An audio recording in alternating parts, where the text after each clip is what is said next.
দারুণ একটা মজাদার রেসিপি শেয়ার করছি তোমাদের সঙ্গে। এটা রেসিপি মনে হয় এখনো পর্যন্ত খাওনি, আশা রাখছি। তা দেখো কিভাবে আমি বেগুনটা তৈরি করি। এখানে 1 ইঞ্চি টুকরো করে বেগুনটা কেটে নিলাম। তারপরে দেখো ভেতরের একটা ছুরির সাহায্যে এইভাবে কেটে এটাকে ছোট একটা স্লাইস করে ছোট ছোট করে এভাবে টুকরো করে নিচ্ছি, কেটে নিলাম। তারপরে দেখো এখানে 6 পিস চিংড়ি মাছ নিয়েছি একটু বড় সাইজের, সেটাও ছুরির সাহায্যে ছোট ছোট করে কেটে নিচ্ছি।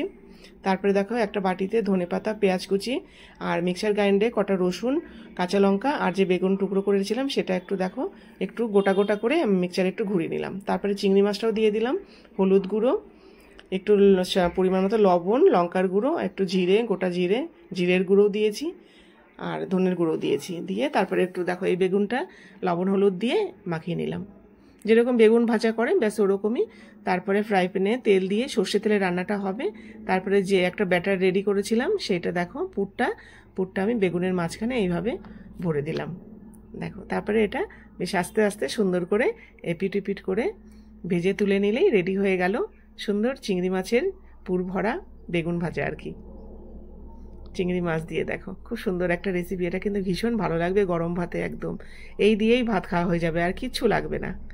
খুব সুন্দর, এটা কিন্তু অবশ্যই ট্রাই করো।